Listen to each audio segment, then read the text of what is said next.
Hello everyone. आज के video का टॉपिक है how to save money with low income. मतलब जिनकी इनकम कम है वो पैसे कैसे बचाएं।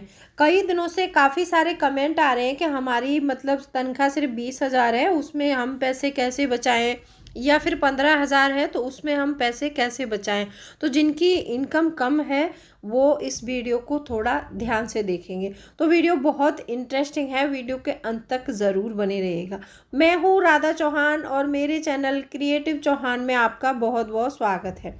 आई होप आप सब अच्छे होंगे और सेहतमंद होंगे और आप लगातार मेरी वीडियो के साथ भी बने हुए होंगे।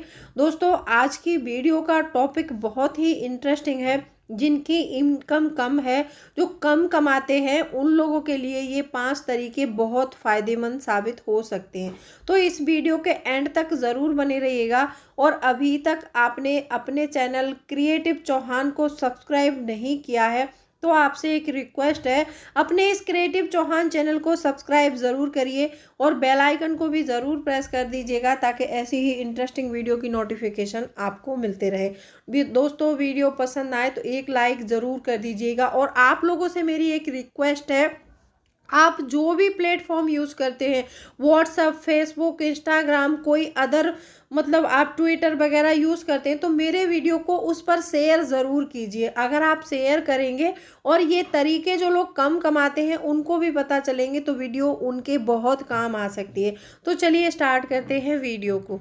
सबसे पहला पॉइंट आता है कि यदि आपकी इनकम कम है तो आप अपनी सेविंग्स जो है उसको ऑटोमेटिक तरीके से करिए।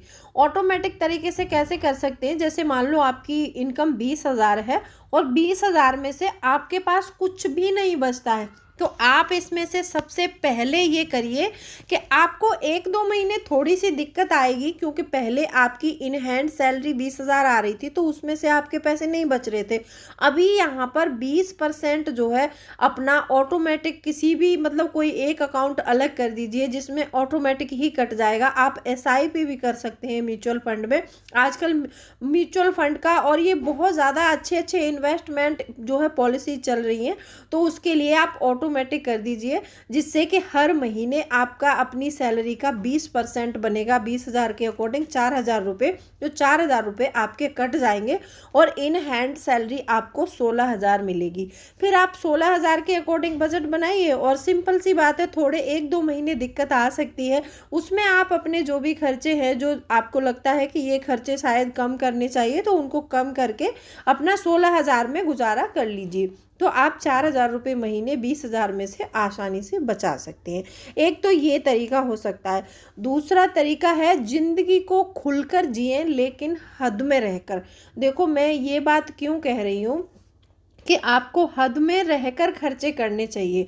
देखो, कई बार बोलते हैं ना कि जितनी चादर हो उतने ही पैर फैलाने चाहिए, लेकिन चादर से मतलब बाहर पैर निकले तो वो अच्छा नहीं है। या तो उस चादर को बड़ी करो तब आप पैर पूरे पसार सकते हो, या फिर चादर छोटी है तो आप ये मत करो कि मतलब बहुत ज़्यादा खर्च करने की ज़रूरत नहीं है। यहाँ पर मेरा कहने का मतलब ये है कि कोई भी खर्च करो उसको हद में रहकर, क्योंकि एक मिडिल क्लास फैमिली के लिए बहुत ज़रूरी होता है पैसे बचाना। क्योंकि जब बुरा वक्त आता है, कभी भी कोई इमरजेंसी आती है, तो वहाँ पर सिर्फ अपना बचाया हुआ पैसा ही काम आता है। आप सोचो कि मेरे रिलेटिव बहुत पैसे वाले हैं या फिर मेरे नेबर बहुत पैसे वाले हैं। आपके रिलेटिव पैसे वाले हैं और आपके नेबर भले ही पैसे वाले हैं, अगर आपके ऊपर कोई इमरजेंसी आई तो ना तो नेबर काम आते हैं और ना ही रिलेटिव काम आते हैं। और सबसे पहले साथ छोड़कर भागते हैं ना, वो अपने ही होते हैं। जब हम पर मुसीबत आती है तो अपने ही सबसे पहले साथ छोड़ देते हैं। तो इसीलिए उस पैसे को इसलिए बचाना सीखो। खर्चे आज भले ही कम करो लेकिन अपने आने वाले कल को सिक्योर ज़रूर करो। कोई भी खर्च कर रहे हैं उसके लिए सबसे पहले सोचिए, सोच समझकर अपना खर्च कीजिए। तीसरा पॉइंट आता है कि कुछ लक्ष्य निर्धारित जरूर करें। देखो, एक मिडिल क्लास फैमिली के लिए क्या लक्ष्य हो सकता है, उसके आने वाले समय में जब उसका बच्चा बड़ा होगा तो अच्छी शिक्षा दिलवानी है, उसके लिए पैसा चाहिए। आने वाले टाइम में यदि आपको अपना एक होम बनाना है, सबका सपना होता है मिडिल क्लास फैमिली का कि अपना एक घर होना चाहिए। यदि आपको अपना होम बनाना है तो उसका लक्ष्य रखो। आपको यदि अपने बच्चों की शादी करनी है, उसका लक्ष्य रखो। बिना लक्ष्य के कभी बचत नहीं होती है।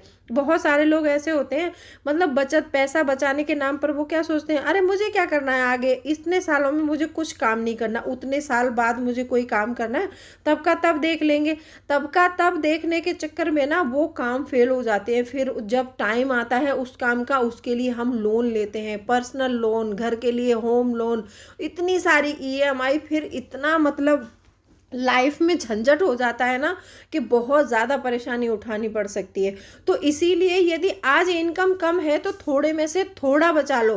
कल इनकम बढ़ जाए तो और इनकम को बढ़ाओ, खर्चों को कभी मत बढ़ाना। तो इसीलिए सबसे पहले अपना एक गोल बनाओ कि इतने सालों में मुझे इतना सारा पैसा इकट्ठा करना है, तो उसके गोल बना लोगे आप तो आपके लिए सेविंग करना ज़्यादा आसान हो जाएगा।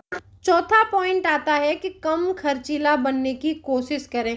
बहुत सारे लोग ऐसे होते हैं कि मतलब बात बात पर उनको सिर्फ पैसे खर्च करने का बहाना चाहिए। अब ये हो सकता है कि या तो अपने दोस्तों में दिखावा करना है, या फिर किसी और को दिखाने के लिए कि मेरे पास बहुत पैसा है, उसके लिए किसी को पार्टी दे देना। बात बात पर हर किसी को बोलना, चल आज ये पार्टी कर लेते हैं, चलो आज वो पार्टी कर लेते हैं, यदि आज यहाँ घूमने जाते हैं, वहाँ घूमने जाते हैं।